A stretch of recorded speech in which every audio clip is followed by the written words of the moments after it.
오늘은 우리가 계속해서 창세기 말씀을 나누는데, 오늘은 38장 전체 본문을 가지고 좀 말씀 나누겠는데요. 유다와 다말 이런 제목으로 말씀 함께 나누겠습니다. 제가 몇 년 전에 어느 설교하시는 목사님 설교에서 들었던 이야기인데요. 라디오 방송에 나왔던 사연이었다고 합니다. 이런 내용이에요. 인천 계양구 버스 노선에서 있었던 일입니다. 며칠 전 늦은 밤 제 친구의 오빠가 라면이 먹고 싶어서 빨리 집에 가려고 88번 버스를 탔습니다. 도중에 옆에서 달리던 81번 버스와 경쟁하게 되었습니다. 서로 앞서거니 뒤서거니 문을 열고 격앙된 말들을 주고받으며 싸움이 격해졌습니다. 빨간 신호에 나란히 두 대의 버스가 섰는데 88번 버스 기사가 버스에서 내려서 81번 버스에 올라타 싸우기 시작했습니다. 이런 개 아이야, 멍멍이야, 넌 목숨이 두 개냐, 허리를 분질러 버린다, 묻어버린다, 험악한 말을 하면서 이 버스 운전기사 두 분이 아주 열심히 싸웠습니다. 88번에 타고 있던 저는 우리 아저씨가 이기기를 응원했습니다. 잠시 후에 신호가 초록불로 바뀌자 81번 버스는 88번 기사를 태운 채 그대로 출발해 버렸습니다. 88번 승객들은 멘붕에 빠졌고 그저 멈춰 있을 수밖에 없었습니다. 그리고 2, 3분 정도 후에 저기 멀리서 100m 전방에서 누군가가 급하게 달려오고 있었습니다. 우리 88번 기사님이 힘껏 달려 돌아왔습니다. 버스 승객들에게 심려를 끼쳐드려 죄송하다고 연거푸 사과를 했습니다. 왠지 모르게 88번 버스 기사 아저씨가 불쌍했습니다. 81번 버스 기사에게 얻어 터지고 전력 질주해 돌아온 모습이 왠지 모르게 불쌍했습니다.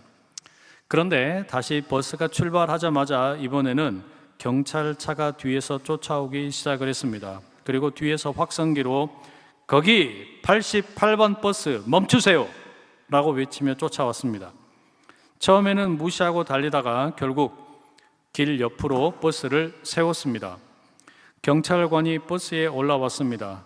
저는 속으로 오늘 정말 88번 아저씨가 너무 불쌍하다 생각했습니다. 드디어 88번 버스의 출입문이 열리고 경찰관이 버스에 올라왔습니다. 험상궂은 얼굴에 경찰관이 남긴 말이 압권이었습니다. 88번 아저씨, 81번 버스 키 빨리 내놓으세요.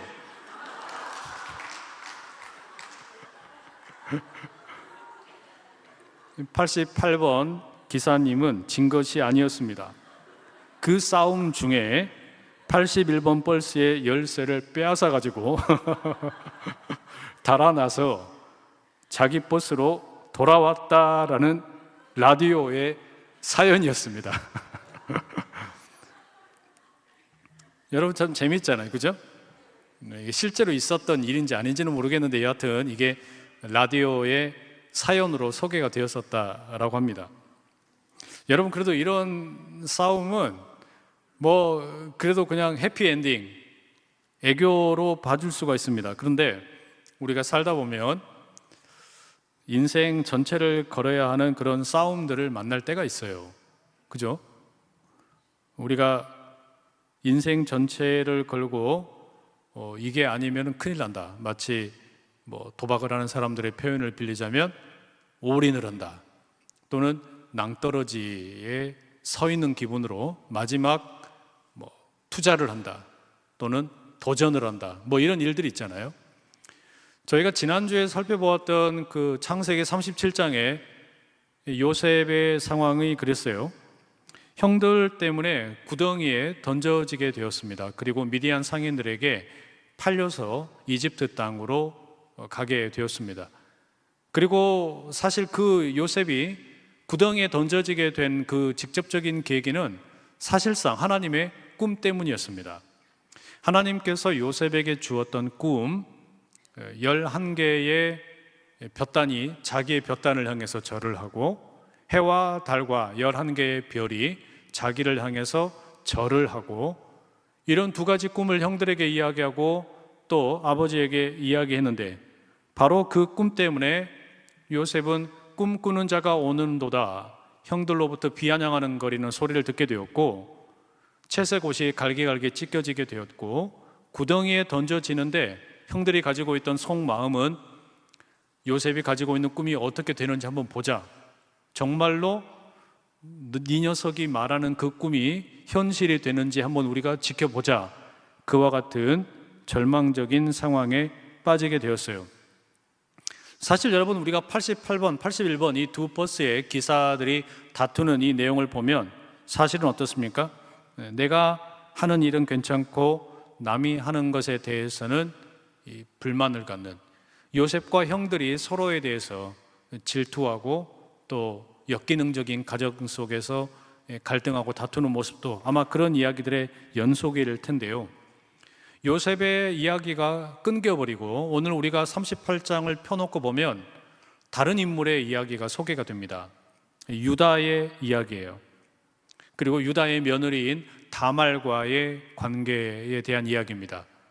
이 38장의 이야기는 인간의 이중적인 죄악이 얼마나 기가 막힌지, 그리고 그런 이 사람들의 죄 속에서도 하나님의 은혜의 강물이 어떻게 흘러가는지 우리에게 이거를 너무나도 선명하게 잘 보여주는 그런 성경 말씀입니다.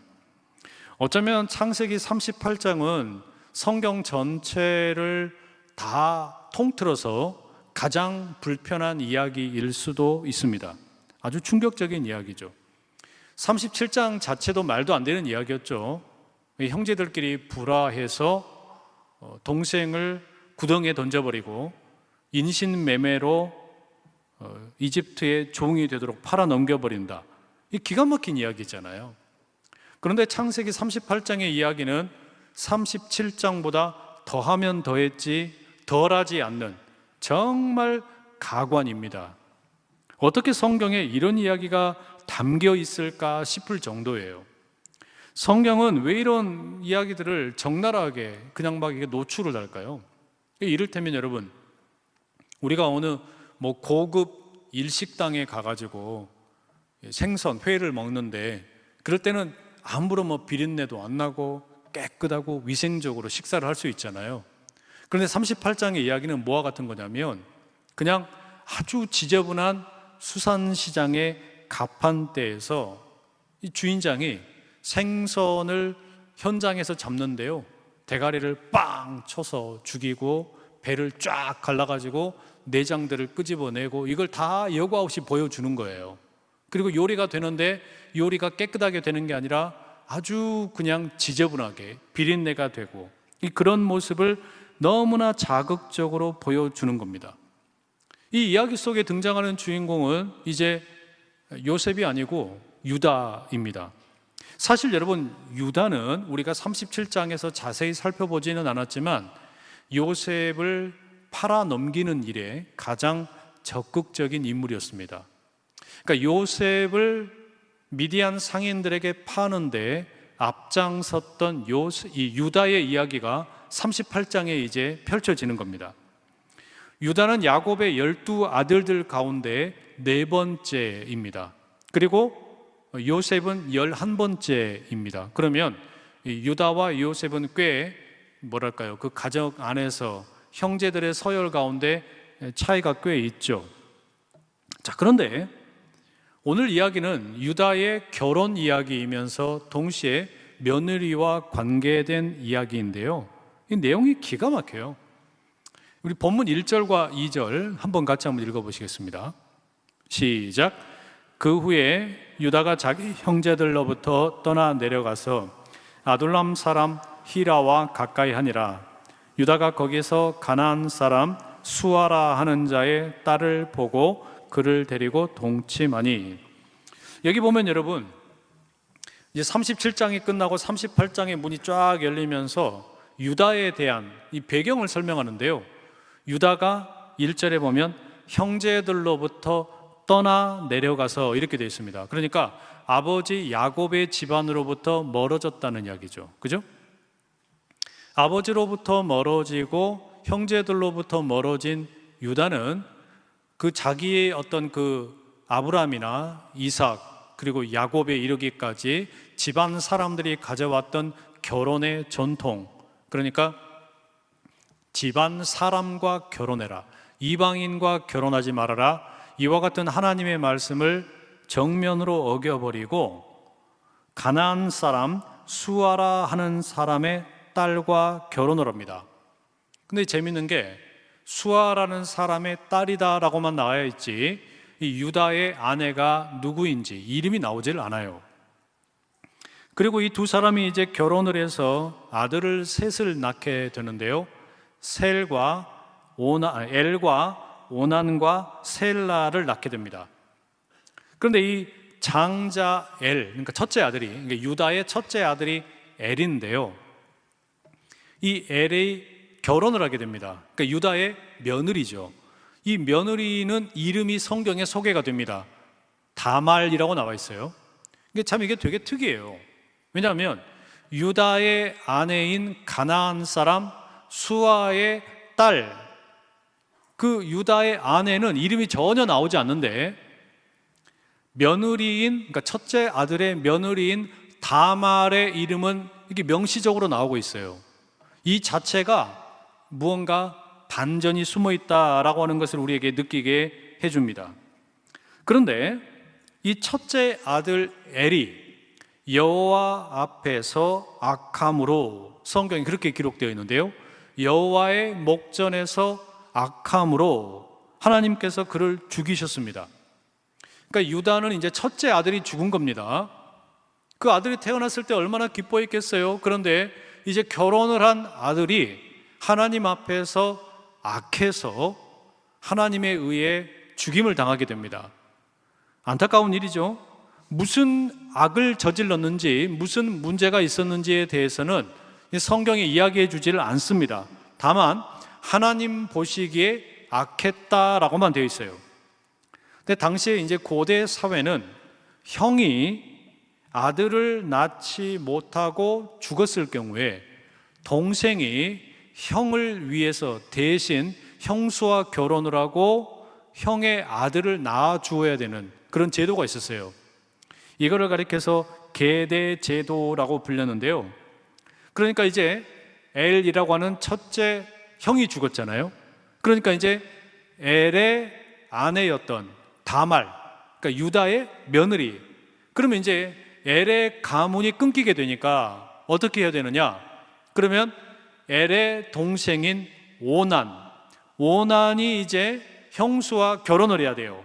그래서 다말과 결혼을 하게 되는데, 오난은 다말을 통해서 후손이 생겨나는 것을 원하지를 않아가지고 악하게 행하다가 역시 하나님 앞에서 죽게 됩니다. 그리고 이제 10절에 보면 이렇게 돼 있어요.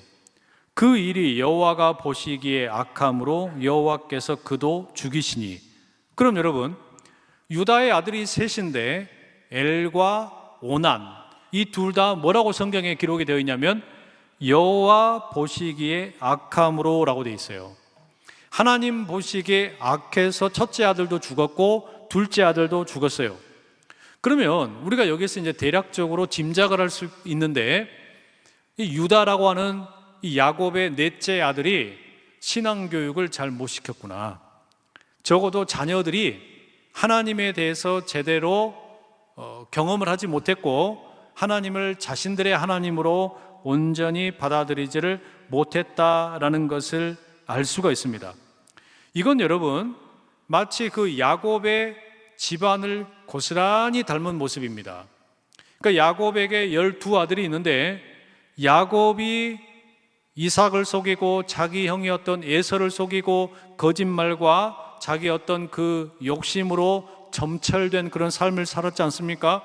그리고 자녀들도 똑같이 그런 일을 했잖아요. 그래서 이제 뭐 피비린내 나는 사람들에 대해서 막 복수하는 일도 하고 아주 악한 일을 많이 하게 되는데, 그 자녀의 자녀, 그러니까 유다의 자녀 역시 그러했다는 겁니다.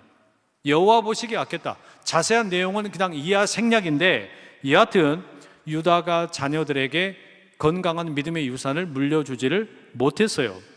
게다가 당황스러운 게 또 하나 있습니다. 그게 뭐냐면 야곱의 경우에 야곱이 37장에 보면 자기 아들인 요셉이 죽었다라는 소식을 듣게 되었을 때, 그러니까 이제 그 채색 옷이 갈기갈기 찢겨진 채 짐승의 피가 묻은 채로 온 걸 보고 아들이 죽었다라고 하는 소식을 듣고 엄청나게 통곡을 하면서 울었습니다.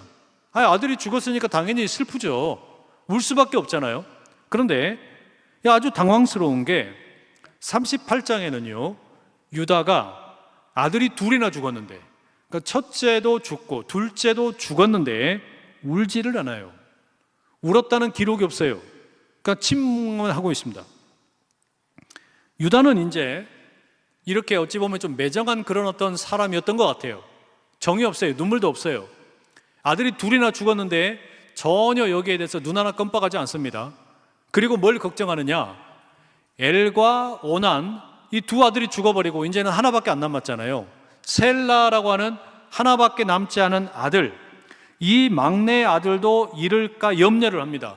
그래서 어떻게 하냐면 이거를요 과부가 되어버린 다말의 탓으로 돌립니다. 너 때문에 첫째도 죽고 둘째도 죽었다. 그러니까 너랑 우리 아들이 또 만약에 다시 결혼을 하게 되면 셋째 아들도 죽을 수 있다. 그러니 너는 그냥 네 아버지 집으로 돌아가라, 친정 아버지 집으로 돌아가라 명령을 합니다. 그리고 이 막내 아들이 다 장성을 했음에도 불구하고, 다 컸음에도 불구하고 계대 제도를 따라 이 다말을 셀라와 결혼시키지를 않는 거예요.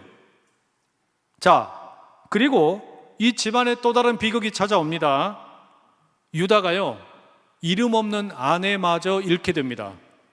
이 수아 사람의 딸이었던 유다의 아내 역시 이제 세상을 떠나게 돼요. 그리고 유다는 이제 장례를 마친 것 같아요. 조문을 받고 함께 슬퍼하고 그리고 위로를 받고 난 다음에 공식적으로 이제 죽은 아내에 대한 조의를 표하는, 그 슬퍼하는, 애통해하는 그런 시간이 지난 것 같습니다. 그리고 나서 위로를 받습니다. 친구들이 아마 위로를 해줬던 것 같아요. 뭐 두 아들도 잃었겠다, 거기에다가 이제 아내까지 잃었겠다. 그러니까 주변에서 많이들 위로를 해주고 이렇게 하는데, 대접을 받았다 뭐 그런 표현이 될 수도 있는데, 거기서 유다가 어떤 행동을 하냐면 여자를 찾습니다. 이때 다말이 과부의 복장, 그러니까 과부의 복장을 하고 살아가야 되는데 자기 얼굴을 가리고 과부의 의복을 벗어버리고 길거리에 몸을 파는 창녀처럼 위장을 합니다. 그리고 길거리에서 시아버지랑 조우하게 됩니다. 사실상 며느리 다말이 기다리고 있었던 거예요. 시아버지를 기다리고 있었던 거예요. 그런데 이 시아버지인 유다는요 며느리 다말을 전혀 눈치채지 못했어요. 알아보지를 못합니다. 그리고 뭐라고 흥정을 하느냐 하면은 염소 새끼를 주겠다라고 흥정을 합니다. 그런데 당장에 염소 새끼가 없잖아요. 이 유다가 지금 당장에 염소 새끼가 없으니까, 그러니까 화대를 염소 새끼로 주겠다고 했는데 없으니까 그러면 담보물을 내놓으라. 며느리 다말이 요구를 해요. 그렇게 해가지고 세 가지를 달라고 합니다. 그게 뭐냐면 도장과 끈과 지팡이입니다. 요 세 가지가 이제 담보물이 된 거예요. 그런데 여러분, 이런 거래의 내용을 가만히 보면 우리가 지나가기 쉬운데 아주 기시감이 드는 내용이 있어요. 그게 뭐냐면 앞에 37장에서 유다가 요셉을 은 20에 팔았거든요. 유다가 요셉을 은 20에 팔았는데, 그리고 나서 아버지 야곱에게는 뭐라고 말했습니까? 거짓말하기를 염소 피를 묻힌 그 이 요셉의 채색 옷을 가져다 주면서 요셉이 죽었다 그랬잖아요. 그죠? 그런데 유다가 염소 피로 동생을 팔아 넘긴 그 죄악을 은폐했는데, 지금 유다는요 염소 새끼 한 마리로 자기 며느리를 사려고 하고 있는 거예요. 이거 아주 희한한 일이에요. 그죠? 앞에서 그러니까 염소의 피를 가지고 동생의 죽음을 위장을 해가지고 아버지를 속였는데, 이제는 유다가 염소 새끼로 자기 며느리를 사려고 하는 겁니다. 그러면서 자기의 신분증이라고 할 수 있는 도장과 지팡이와 끈을 담보로 잡히게 됩니다. 석 달이 지나고 난 다음에 다말이 임신을 했다라는 소식이 동네에 퍼지게 돼요. 그리고 이게 이제 유다도 소식을 듣게 되죠. 유다가 이 소식을 듣자마자 표정 하나 변하지 않고 어떻게 하느냐?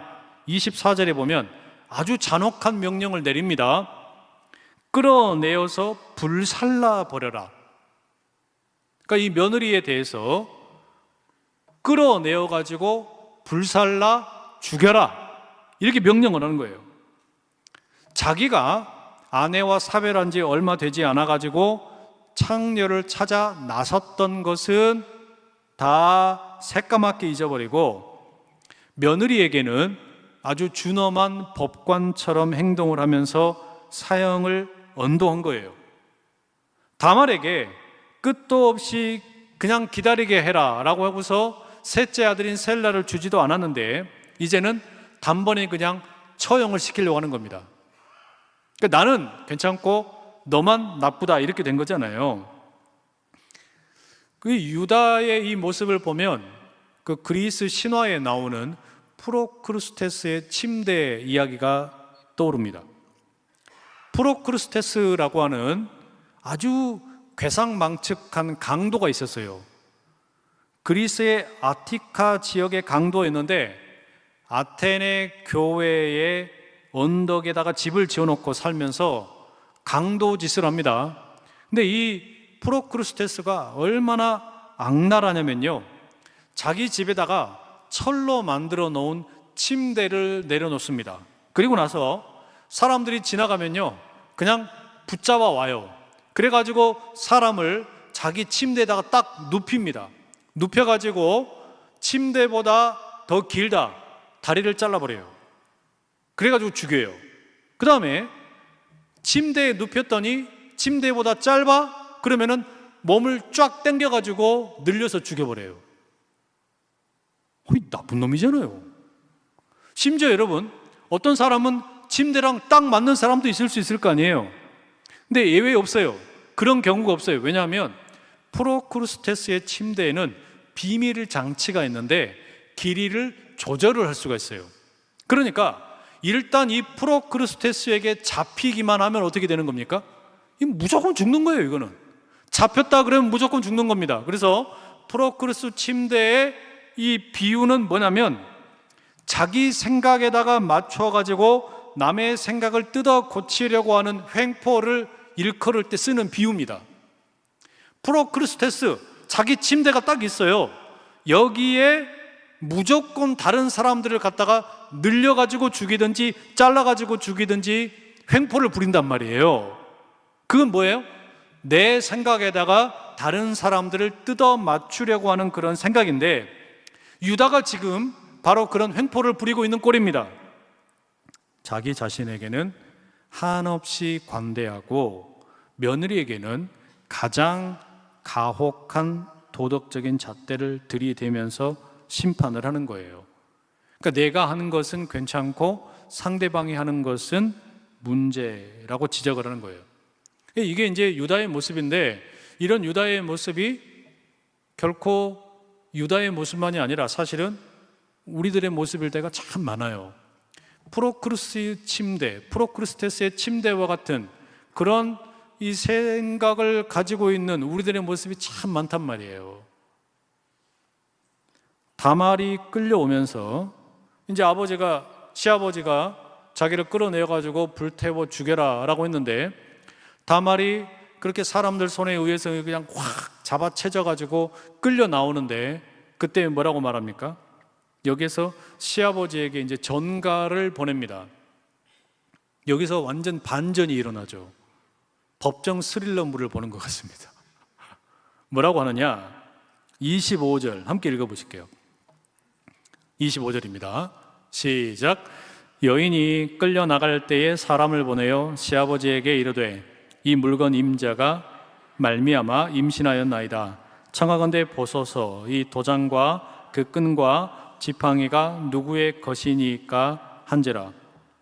내가 이 물건의 임자의 아이를 배웠습니다. 잘 살펴봐 주세요. 이 지팡이와 도장과 끈이 누구의 것입니까? 어우, 소름 끼쳐. 소름 끼치잖아요. 이 무슨 이런 그 해괴망측한 이야기가 막 성경에 담겨 있을 수가 있죠? 여러분 안 놀라시네요? 전혀 놀라지를 않는데 하도 놀랄 일이 많아가지고 이까짓 거는 뭐 놀랄 일도 아니다 생각이 되실지도 모르겠어요. 이게 어찌 보면은 대한민국의 아침 드라마의 폐해일 수도 있는데 거기 보면 뭐 김치 싸대기 막 이런 거는 막 기본으로 나오잖아요. 그러니까 뭐 이까짓 건 아무것도 아니다라고 생각될지도 모르지만 이게 참 놀라운 이야기예요. 그런데 여러분, 다말의 이 행동은 복수처럼 보이잖아요. 그죠?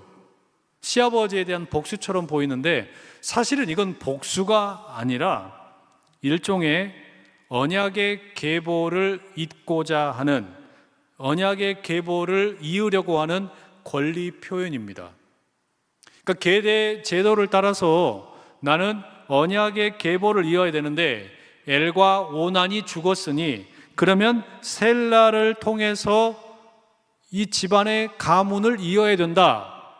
그런데 시아버지는 왜 셀라가 다 켰는데도 불구하고 나에게 셀라와 결혼하도록 허락해 주지 않느냐?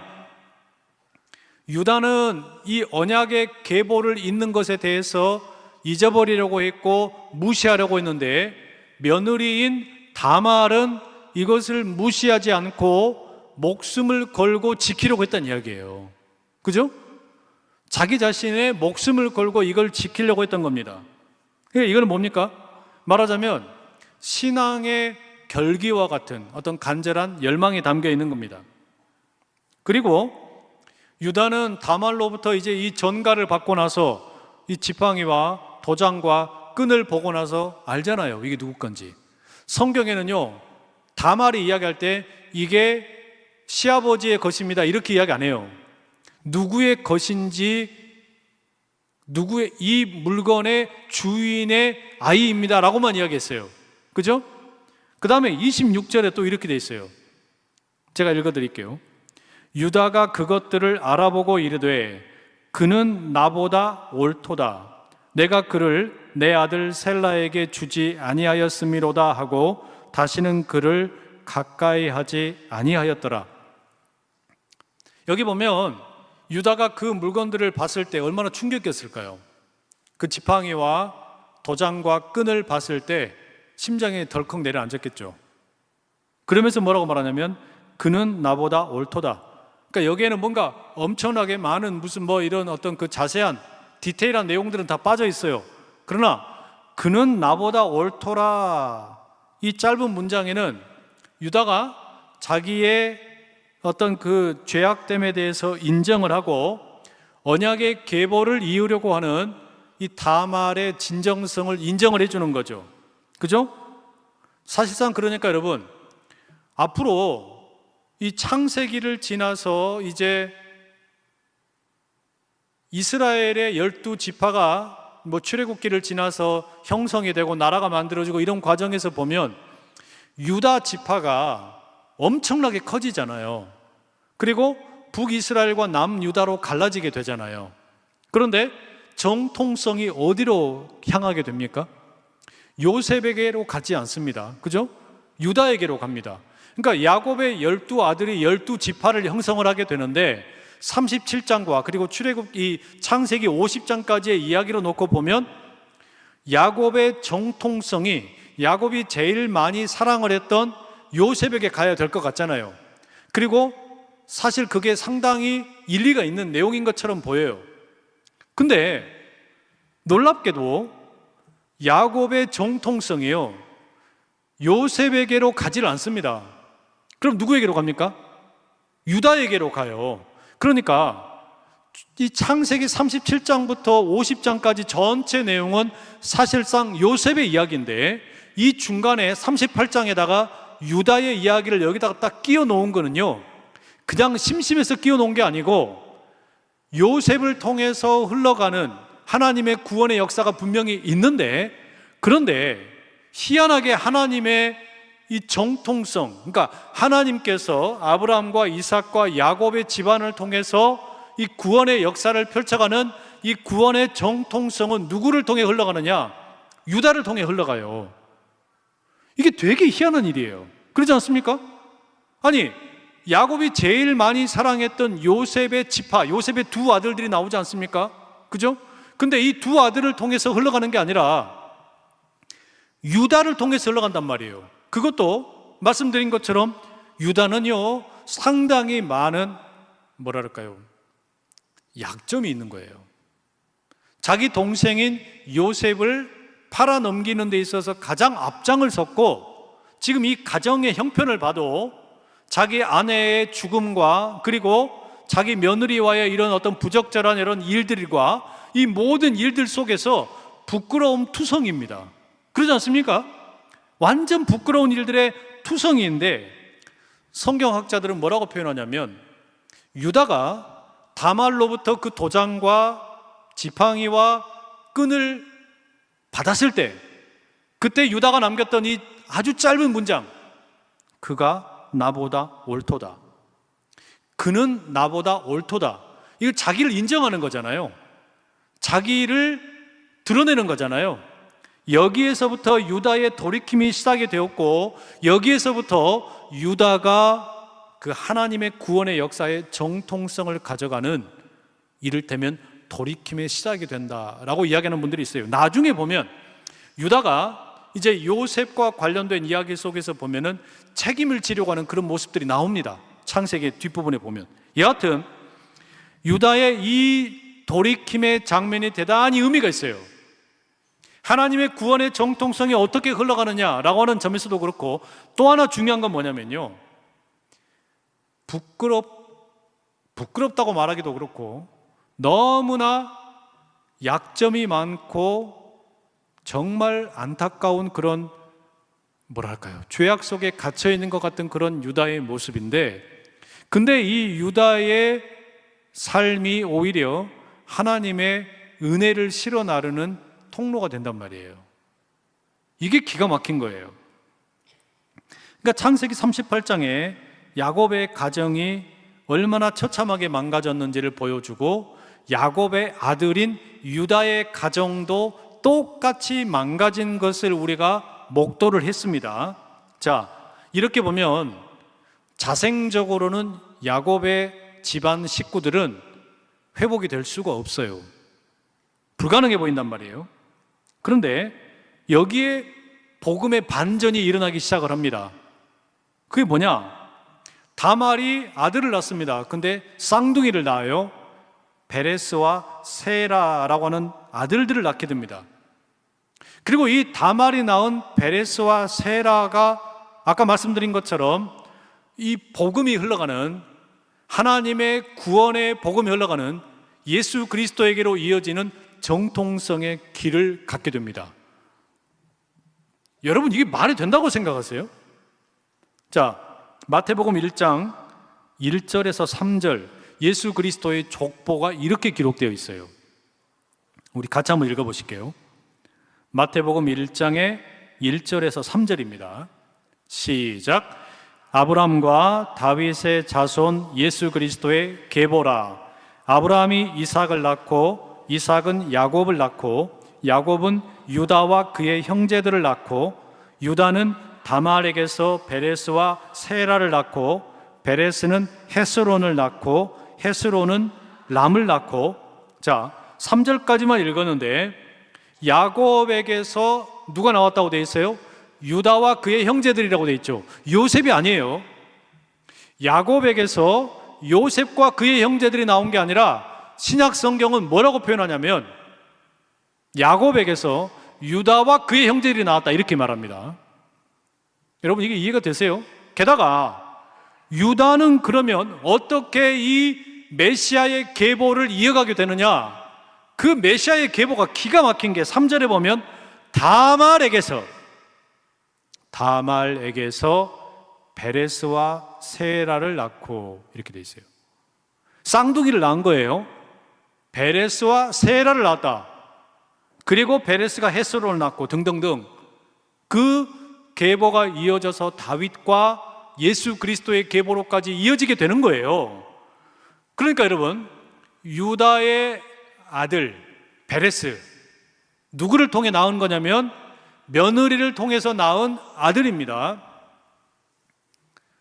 아니 도대체 세상에 이런 막장이 어디 있어요?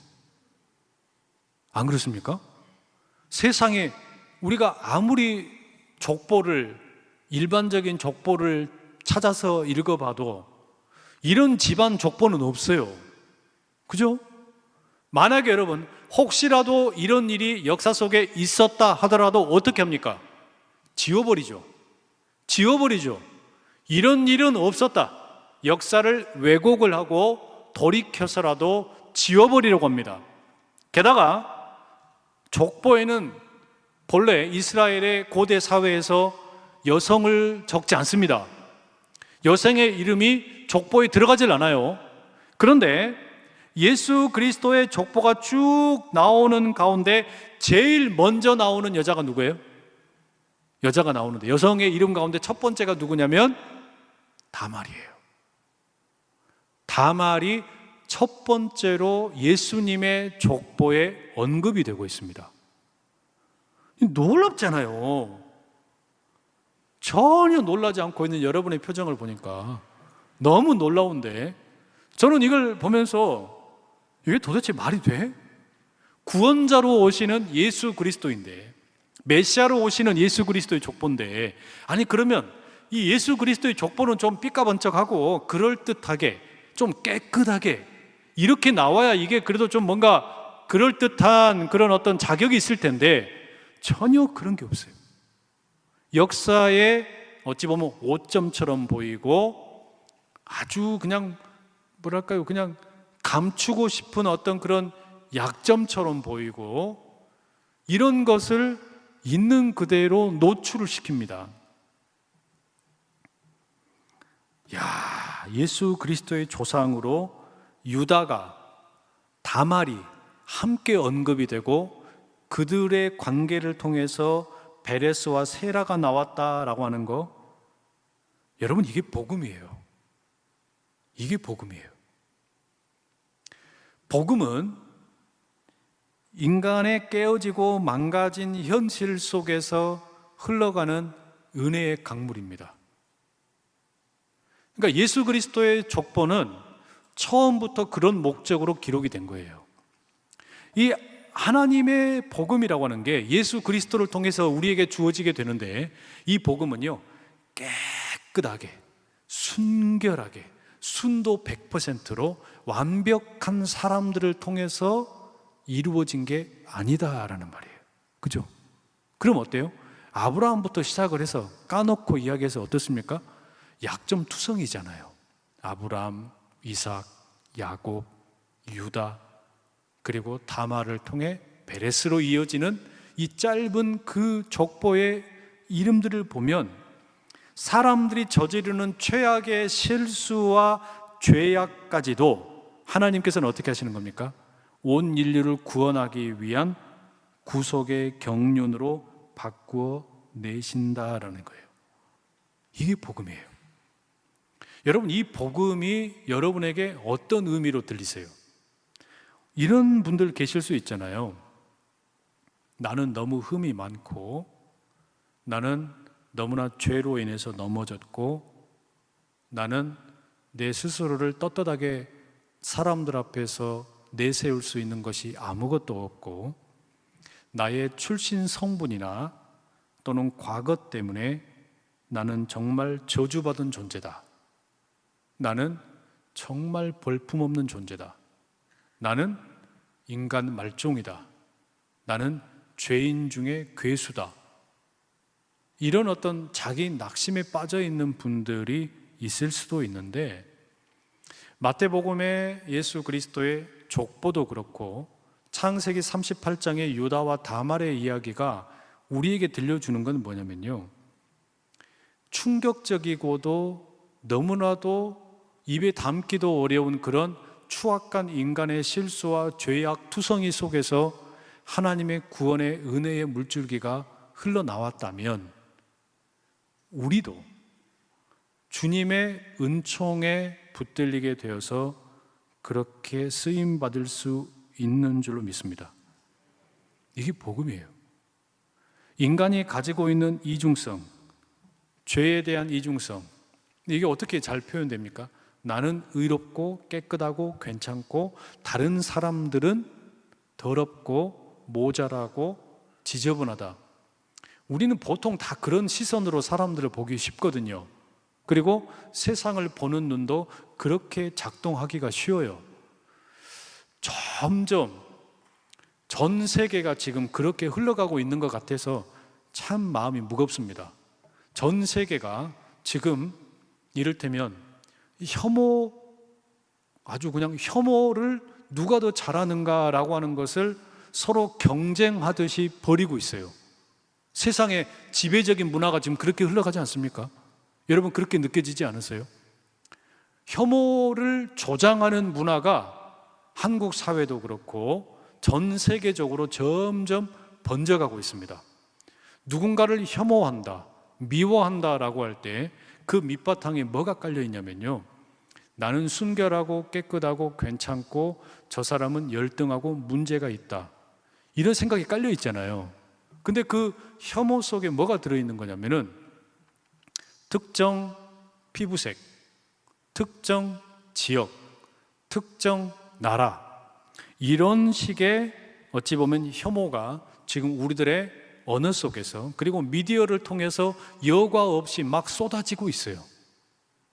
그러다 보니까 지금 여러분 우리가 미국만 해도 무슨 좌파를 척결하겠다라고 대통령이 선언을 하고 내란이 일어나기 직전인 것처럼 연방 군대를 특정 도시들에 막 보내고 여기는 야당의 주지사가 있고 시장이 있으니까 폭동이 일어나고 있고 혼란스러우니까 가서 청소를 해야 된다라고 이야기하고, 심지어는 우리 한국 사람도 일하러 갔다가 그 불법 이민자 쫓아내는 그런 어떤 단속에 걸려가지고 너무나 치욕스러운 일을 겪고 쫓아나오게 되었잖아요. 근데 여러분 그게 미국에서만 그럴까요? 이게 지금 전 세계적인 현상인데 우리나라 사람들에게도 이와 같은 일이 똑같이 벌어지고 있어요. 요즘에 얼마 전에 우리는 무비자 중국인 입국 문제를 가지고 뉴스가 심심치 않게 떠들어댑니다. 근데 그 뉴스에 그 가짜 뉴스들이 막 달라붙어 가지고 갑자기 초등학생들이 납치가 된다, 장기 밀매가 이루어진다, 납치당할지 모르니까 조심해라, 밖에 우리 아이들이 함부로 나가지 못하게 해라, 이런 괴 문자와 이런 소식들이 SNS를 통해 가지고 청소년들에게, 어린이들에게 급속도로 퍼졌어요. 근데 여기에 깔려 있는 게 다 뭐냐면요, 혐오입니다. 혐오. 특정 나라 사람들에 대한 혐오예요. 그러니까 이게 지금 우리나라 사람들에게도 아주 깊이 깔려 있어요. 이게 걸러지지 않은 채 미디어를 통해서 우리가 완전히 세례를 받고 있어요. 이게 참 문제예요.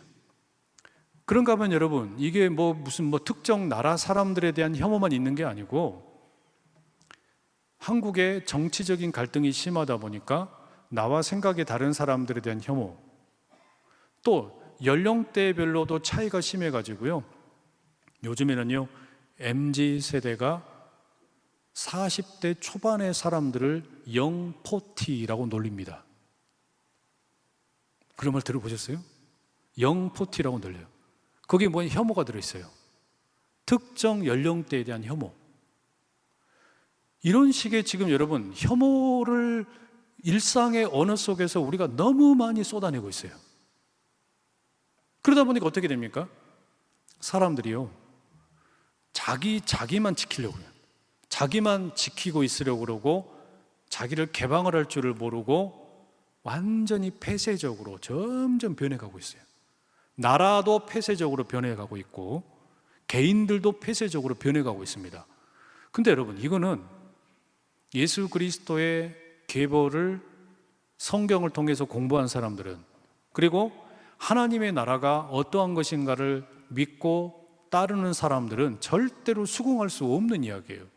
왜냐하면 예수님께서 누가복음 4장에 회당에 들어가셔가지고 이사야의 말씀을 펴서 읽으실 때 주의 성령이 내게 임하셨고, 그리고 이제는 희년을 선포하러 왔는데, 그 희년이라는 말, 연약한 자들, 약한 자들, 눈먼 자들, 포로된 자들, 가난한 자들, 이런 자들을 향하여 희년을 선포하러 오셨다라고 했는데, 이 희년이라는 말은 환대라는 말과 똑같은 단어거든요.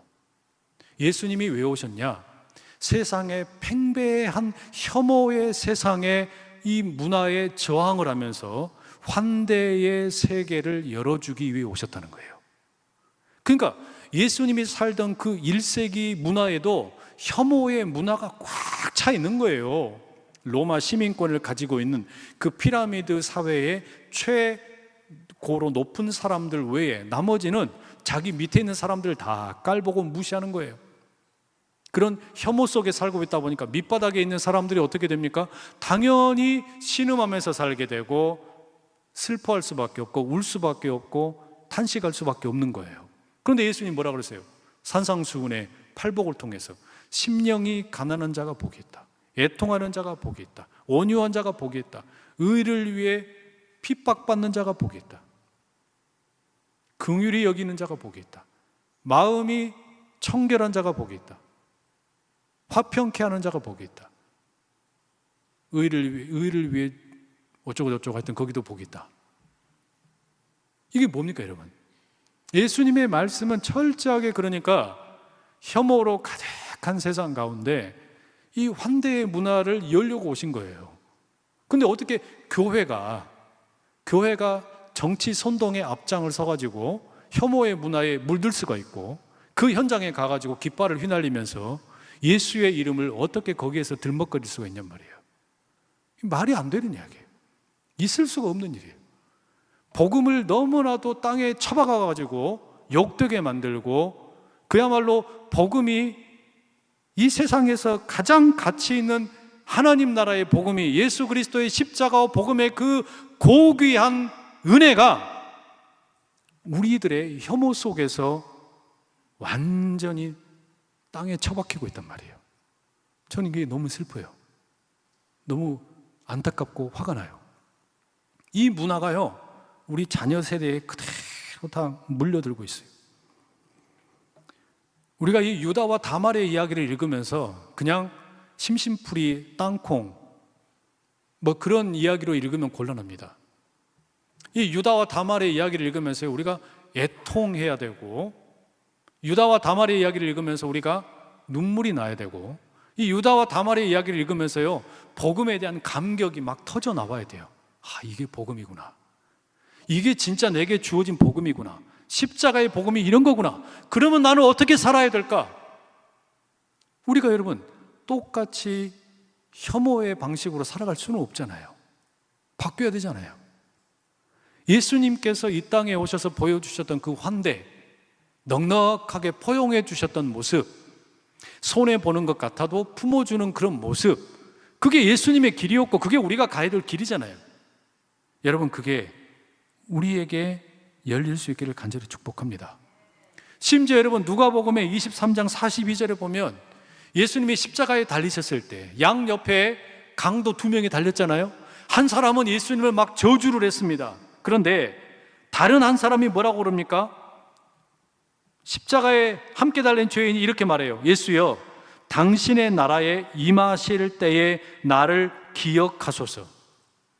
자기를 기억해 달라고, 마지막 인생의 마지막 순서, 마지막 순간에 죽기 직전에 십자가에 달린 채로 자기 목숨이 이제 위태위태하는 상황 가운데 한마디 외친 게 뭐냐면, 예수님, 나를 좀 기억해 주십시오. 근데 그때 예수님이 어떻게 하셨습니까? 그 십자가에서 이렇게 말씀하셨어요. 23장 43절에 내가 진실로 네게 이르노니 오늘 네가 나와 함께 낙원에 있으리라. 이게 말이 안 되잖아요. 왜? 죄를 지어가지고 강도짓을 하다가 당연히 예수님이야 무고한 죄인이 아닌데도 불구하고 십자가형을 받으셨지만 이 강도는 십자가에 달려 죽는 게 마땅한 사람이에요. 그런데 예수님이 어떻게 하시냐면 그 죽어가는 가운데 예수 그리스도를 향하여 나를 기억해 주십시오. 나는 하나님의 나라에 주님과 함께 있고 싶습니다. 그때 예수님은 어떻게 하셨어요? 혐오하지 않았어요. 그 사람을 무시하지도 않았어요. 오늘 네가 나와 낙원에 함께 있으리라. 이게 복음이란 말이에요. 이게 복음이에요. 이게 기가 막힌 예수의 십자가의 복음이고 부활의 능력인데, 우리가 이 복음을 우리의 가슴으로 경험을 했고 우리의 마음으로 경험을 했고 이 십자가의 은혜로 죽을 수밖에 없는 죄인이었던 내가 이 십자가의 은혜로 부활의 능력으로 새 사람이 되었는데 어떻게 살아야 되겠냐? 주님, 우리로 하여금 이 눈이 온전히 개안이 되어서 밝게 떠서 세상을 보는 눈이 참으로 주님처럼 다른 이들을 혐오의 눈으로 온갖 조건을 따져가지고 욕하고 저주하고 프로크루스테스의 침대처럼 내 생각 속의 사람들을 재단해버리는 그런 삶이 되는 것이 아니라 예수님처럼 환대할 수 있는 그런 하나님의 사람 되게 해주십시오. 하나님의 사람 되게 해주십시오. 하나님의 사람 되게 해주십시오. 이게 너무 어려워요. 이게 너무 어려워요. 그러나 주님, 우리로 하여금 그 길 걸어갈 수 있도록 힘도 주시고 용기도 더하여 주시옵소서. 그런 우리 되길 간절히 축복합니다. 기도하겠습니다. 사랑하는 주님, 죄로 인해서 죽을 수밖에 없는 우리들을 위해 예수님께서 이 땅에 오셨는데, 주님이 이 땅에 오신 주님의 족보를 바라보고 있으니 시아버지 유다와 며느리 다말의 부적절함 속에서 하나님의 구원의 정통성이 흘러가고 그 길 가운데 예수님 이 땅에 오셔서 수많은 인생들, 죄인들, 저들을 품으시고 용서하시고 하나님 나라에 들어가도록 초청하셨음을 깨닫습니다. 주님, 이 죄인 우리 모두 바로 그 주님의 은혜 가운데 구원받은 백성 되었사오니 우리가 세상을 바라보는 눈이 혐오의 눈이 아니라 환대의 눈으로, 긍휼의 눈으로 변화되게 도와 주시옵소서. 예수 그리스도의 이름으로 기도드립니다. 아멘.